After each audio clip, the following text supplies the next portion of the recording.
Bonjour à toutes et à tous, j'espère que vous allez bien. Je suis heureuse de vous retrouver aujourd'hui dans Ils font Move Marseille, le podcast produit par RBK Media. Aujourd'hui, je suis chez Cube pour interviewer le talentueux coach de Marseille, Nas. Bonjour Nas. Bonjour. Merci d'avoir accepté cette interview. Mais c'est un plaisir.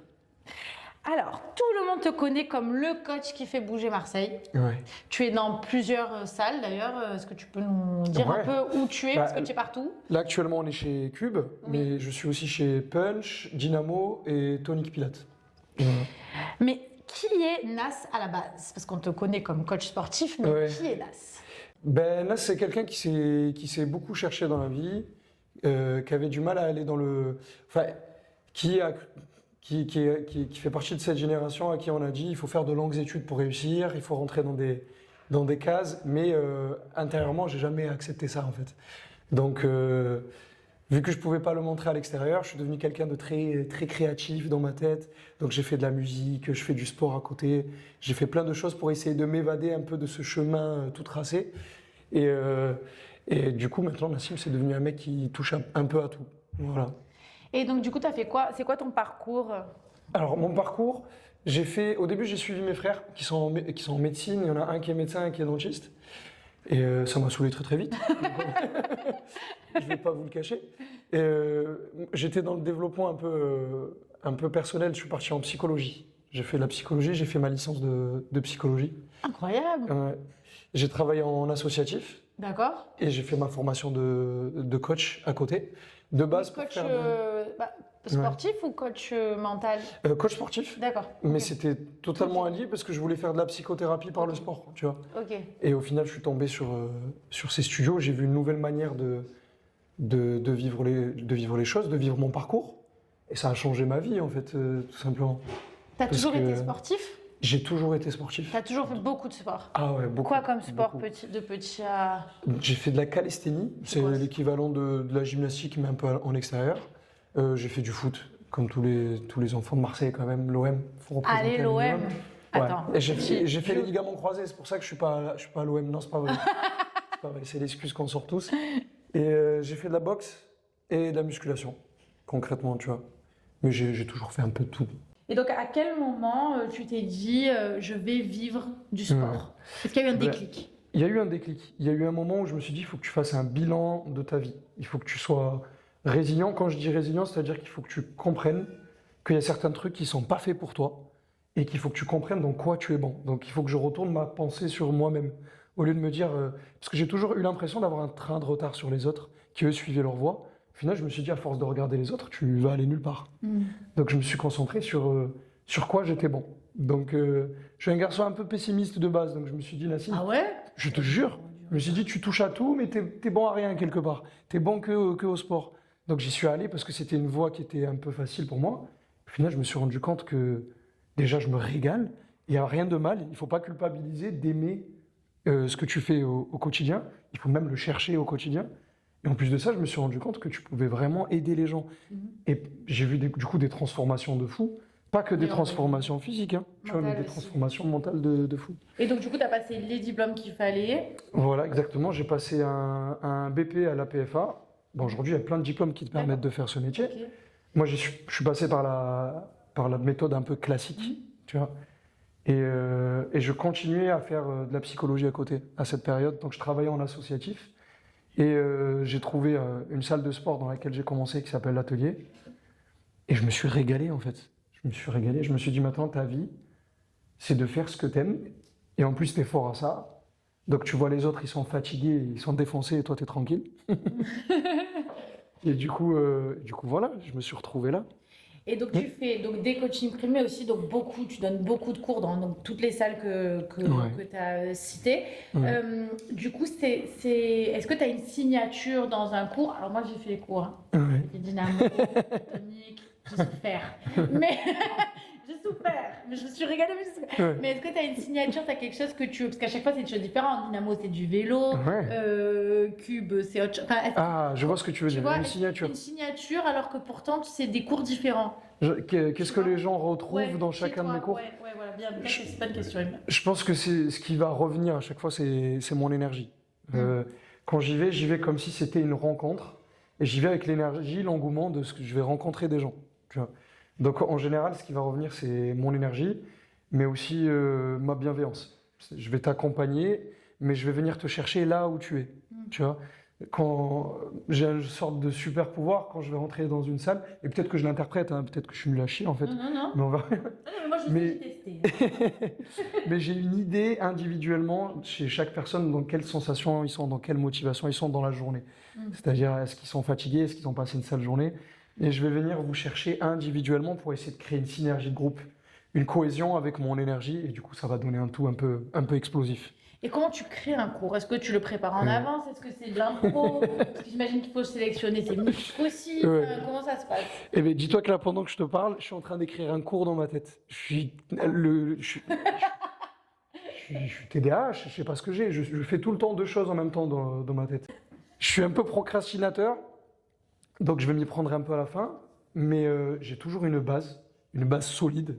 C'est-à-dire, je sais quel groupe musculaire je vais vous faire travailler, je sais quelle intensité je vais mettre dans le cours. Par contre, ensuite, il y a une grande phase d'adaptation. La manière dont je vais prendre un cours va dépendre de mon humeur, mais de l'humour du jour, de la musique. Et la musique, du coup, tu la prépares en avance? Ah, la musique, je la prépare toujours en avance, par contre. C'est même la playlist qui va un peu déterminer la manière dont je vais vous faire travailler. Ok. Ouais. Et qu'est-ce qui t'inspire? Moi, ce qui m'inspire, moi je te dis, mon principal support, ça va être la musique. Et j'écoute toutes sortes de musiques différentes. Tu vois. On est une famille de musiciens, on fait tous de la musique.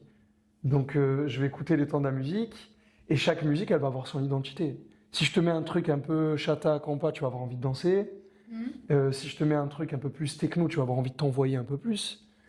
Si je te mets de la soul, tu vas pouvoir te détendre, aller sur quelque chose d'un peu plus dans l'équilibre. Mais on va dire que ma manière de voir le sport, c'est du mouvement. Je ne vois pas ça comme de la musculation, de la perte de poids.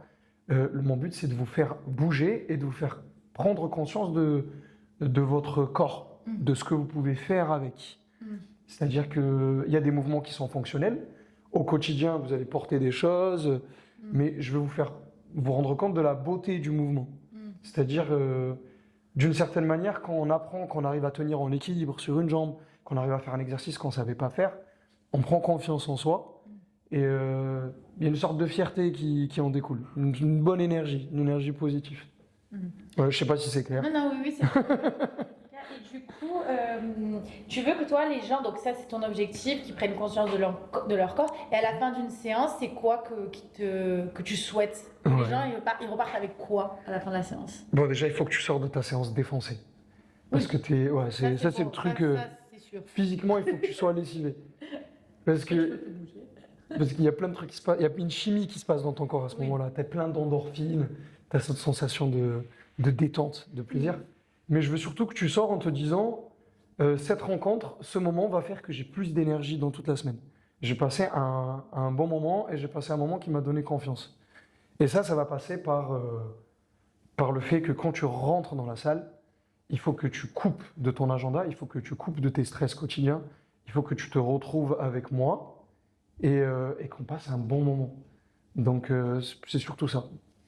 Tu as déjà eu des grosses transformations chez des personnes, que ça soit physique ou mentale, parce que tu disais, ça tu en as parlé tout à l'heure. Ouais, il y en a qui m'ont marqué. Il y en a qui t'ont marqué? Moi, j'ai une de mes premières coachings, j'en ai 2. Il y en a une qui s'appelle Nina et une qui s'appelle Naïma. Naïma, physiquement, elle a perdu 25 kilos. En combien de temps? C'est un truc de fou. En 4 mois. En 4 ans. Et à ce moment-là, il faut que tu saches quelle place prendre. Quand tu es coach, et je pense que tous mes confrères, ils ont eu le même problème que moi, ils doivent trouver leur identité de coach. Est-ce que tu vas être le coach qui va être plutôt sévère, qui va t'appeler au quotidien dans la semaine pour être sûr que tu manges ce qu'il faut manger? Ou est-ce que tu vas donner un peu plus d'espace, mais en même temps, tu as peur de les perdre ou de les oublier ou que tu ne sois pas assez là pour eux, tu vois? Donc, Naïma, ça m'a marqué parce que j'ai réussi pour la première fois à trouver le bon équilibre dans l'accompagnement. C'est-à-dire, je suis là comme support, mais cette transformation physique, c'est toi qui vas l'opérer, tu vois. Et Nina, elle m'a un peu plus marqué parce que c'était plus une transformation dans la tête. Tu la voyais, au fur et à mesure, elle changeait de travail, elle était sur le point de se marier, elle est partie voyager au Japon. Et ce qui a été incroyable, mes coachings, c'est comme des séries que je suis. Et je les vois évoluer au fur et à mesure. Et elle, sa transformation mentale a été incroyable parce que elle s'est rentrée par l'acceptation de son corps. Elle évoluait dans son corps, mais en même temps, elle s'est dit, mais au final, c'est qui m'a imposé cette idée que je voulais changer de corps, tu vois. Je suis très bien. Je suis très bien comme je suis. Il y a des trucs que j'ai envie de changer, certes, mais je me sens de mieux en mieux. Et juste en venant faire du sport, juste en venant faire mes coachings, en fait. Voilà. Est-ce que tu as été confronté à des choses compliquées quand tu t'es lancé justement dans ce parcours? Est-ce que tu as rencontré des difficultés particulières qui ont fait que tu t'es dit, bon, non, en fait, je vais abandonner ou pas du tout? L'idée d'abandonner, non, elle avait disparu depuis un moment. En fait, là, c'est une reconversion professionnelle. Donc, quelque part, ça ressemble à une sorte de dernière chance, tu vois. Et moi, j'ai ma femme maintenant qui m'a beaucoup aidé. Et je me suis dit que ça soit pour elle ou que ça soit pour ma famille, il est temps de serrer les dents et d'y aller, quelle que soit la difficulté. Donc, ça m'a permis de me discipliner, tu vois, quelque part. Mais il y a eu des doutes. Il y a eu des doutes. Je pense qu'on vit tous un syndrome ici, et surtout ceux des années 90. Je dis ça parce que tu es le sang de la veine, quelque part. Eh ben oui, Marseille vert. Mais on a évolué à un moment où le monde évolue encore plus vite que nous. Notre environnement est constamment en train de changer et ça fait de nous des caméléons. On s'adapte à tout. Et on a aussi tous ce complexe de l'imposteur. C'est-à-dire on n'est jamais vraiment sûr que c'est notre voie finale. Donc il faut des fois écouter cette voix qui te demande de te reconstruire. Et des fois, il faut se dire du coup que c'est une destruction qui va créer de la construction ensuite. Mais des fois, il faut apprendre à se dire, va au bout de ton idée. Tu vois. Et le sport, je me suis dit, vas-y, va au bout de ton idée. Donc le doute s'est émancipé parce que la confiance était augmentée bien plus que le doute. D'un côté, donc le complexe d'imposteur, il a complètement disparu. J'ai décidé et je me suis dit, bon, Nassim, t'es bon. Arrête de tout le temps te dire, bah, t'es pas si bon que ça. T'es bon dans ce que tu fais et t'aimes ce que tu fais. Et t'es prêt maintenant à défendre ça, tu vois. Et ça fait du bien. Tu vois comme ça fait du bien. Mais oui, je te crois. Je te crois et vraiment, je te comprends à 1000%. C'est quoi pour toi la résilience? Cœur de RBK Media. Ok. Est-ce que vous le prenez de Boris Cyrulnik ou pas? Ah, mais ouais, c'est ma référence. Ok. Boris Cyrulnik, j'ai fait mon exposé dessus quand j'étais en licence. Et la résilience, pour moi, c'est ta capacité à changer la signification de ce qui t'arrive. Pour moi, c'est ça. Tu te rends compte, et c'est fou ce que je veux dire, parce que c'est bateau, tout le monde le sait, jusqu'à que tu le comprennes vraiment. Il faut l'assimiler. Et voilà, il faut l'assimiler. C'est ta perception des choses qui vont changer ta vie. On est ici, je suis avec toi, je peux me dire, je suis en train de faire un mauvais interview. Ah non, il est très bien. Voilà. Ou je peux me dire, tu es en train de parler avec le cœur et tu es en train d'être le plus authentique possible. Et ce chemin-là, si tu le prends au quotidien, et c'est une difficulté, c'est un effort de le faire, eh ben, ça va changer ta vie, pour de vrai, ça va changer ta vie. Donc pour moi, la résilience, c'est ta capacité de remettre en question la manière dont tu as vécu quelque chose et lui donner une autre signification. Réécrire l'histoire de ta vie autrement, tu vois. Voilà. Bravo. Bravo. Est-ce que tu as une hygiène? Ben oui, j'imagine que tu as une hygiène de vie quand même. Je suis une fraude. J'ai une génétique de fou malade. Oui, mais quand même, non, tu fais combien d'heures de sport par semaine? Je fais, sans compter mes cours collectifs, je dois être à 20 heures de sport semaine.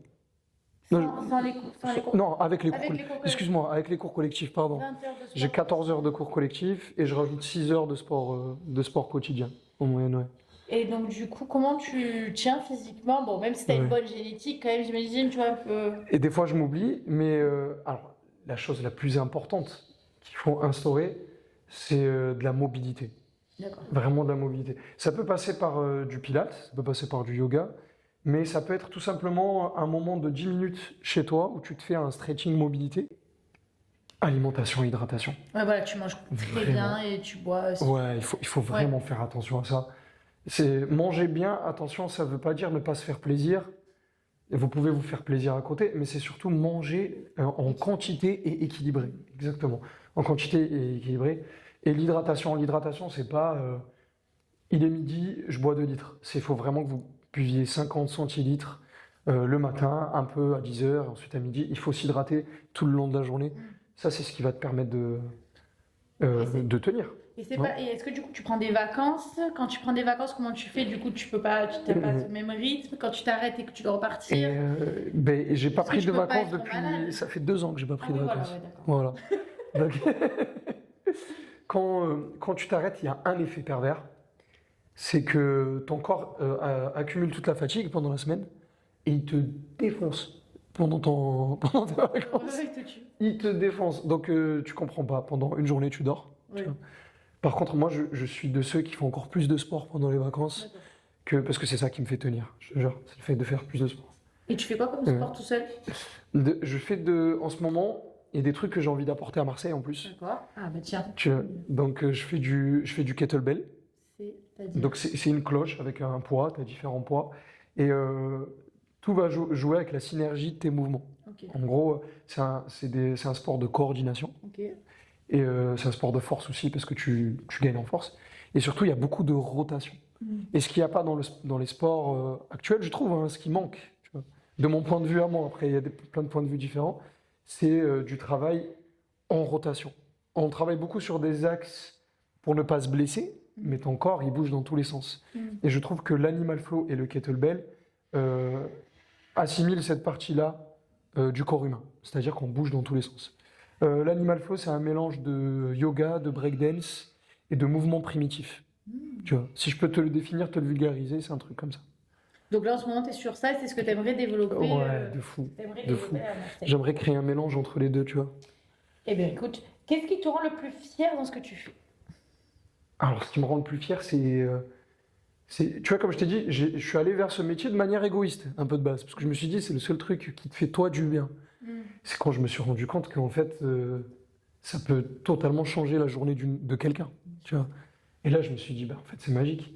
Et de temps en temps, je sors d'un cours dynamo, et vous vous rendez pas compte, mais je le dis à la caméra, à quel point ça fait plaisir et que ça donne de la force quand quelqu'un t'envoie un message et qui te dit, j'ai passé une journée de merde, et grâce à ton cours, là, je me sens bien, j'ai attendu ça toute la journée, et ça m'a fait du bien, tu vois. Ouais.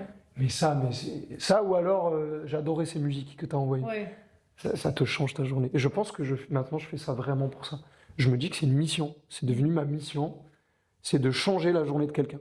Du coup, il y a des attentes, bien sûr. Et il y a aussi une sorte de pression que je me mets. Donc on va dire, si je peux rebondir sur l'autre question que tu m'avais posée, ce qui est difficile dans ce métier, c'est de se renouveler tout le temps et d'accepter qu'il y ait des attentes et d'être assez fort pour aller vers ces attentes-là. Tu vois. Et ta femme, elle est sportive comme toi, coach comme toi de sport? Bah ouais. Et du coup, ça Non, va? elle n'est pas coach. Elle n'est pas coach, mais elle est sportive. Elle a commencé par la boxe thaï. D'accord. Du coup, il ne faut pas trop l'embêter, tu vois. Elle te met des coups de pied, je te jure que des fois, je la fais chier à la maison et elle va te mettre un coup de genou, t'as un bleu pendant une semaine après. Donc, elle fait de la boxe thaï, elle me suit. Elle te soutient parce qu'il faut être à fond avec toi en fait. C'est un truc que tu peux pas faire seul. C'est une aventure qui demande beaucoup d'investissement, que ça soit à travers la communication dans les réseaux où elle m'aide beaucoup, mais aussi dans les feedbacks. Il y a des jours où je vais rentrer et moi, quand je fais un cours de merde, que je décide que c'est un cours de merde parce que des fois c'est juste interprétatif. Oui. Eux, ils sortent, ils sont contents. Ouais. Toi, tu culpabilises. Et ben mon principal feedback et mon principal soutien, c'est ma femme, qui va faire la part des choses parce qu'elle me connaît par cœur, tu vois. Donc, c'est pour moi, elle est autant en Nas coaching que moi, tu vois. C'est beau. Ça, c'est très beau. Si tu devais dire un mot sur Marseille et un mot sur tes projets futurs, ce serait quoi? Alors là, on a compris que tu veux intégrer ces nouvelles pratiques. Ouais, de fou. Mais voilà, je te laisse la parole sur ça. Tu sais quoi, moi dans ma tête, je pense que tu as pu le comprendre, ça va un peu dans tous les sens. Marseille, pour moi, c'est un chaos fascinant. Tu vois, c'est une ville, si tu acceptes de lui tendre les bras, elle va te changer à jamais. Elle va te transformer, mais de la bonne manière. D'accord ? C'est une ville qui est constamment en train de changer, mais qui garde une personnalité mais forte. Oh, j'aime trop ma ville. T'as vu comment j'en parle ? Oh, représente Marseille, c'est la meilleure ville. Et le principal truc que j'aime chez Marseille, c'est que c'est cosmopolite c'est que il y a une sorte de conflit latent, mais qui est toujours productif. C'est-à-dire qu'on vit avec la différence, on vit avec le changement, et ça nous fait évoluer. Tu vois. Et surtout, on est déjà indétrônable, et surtout, on est ingouvernable. Tu vois ce que je veux dire?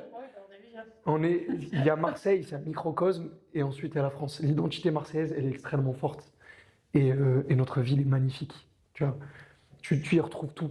C'est une sorte de toile avec toutes les couleurs dedans. Tu peux aller dans une forêt, tu peux aller à la plage, tu peux te retrouver en ville, tu peux être à la corniche, tu peux parler à quelqu'un, je sais pas comment te dire, tu peux parler à des fadas, tu comprends même pas ce qu'ils te disent. Comme tu peux parler à un érudit, à un architecte, comme tu peux parler au fou du bus, et tu vas quand même passer un bon moment. Moi, je suis d'accord avec toi. Et mes projets futurs, j'aimerais former des coachs.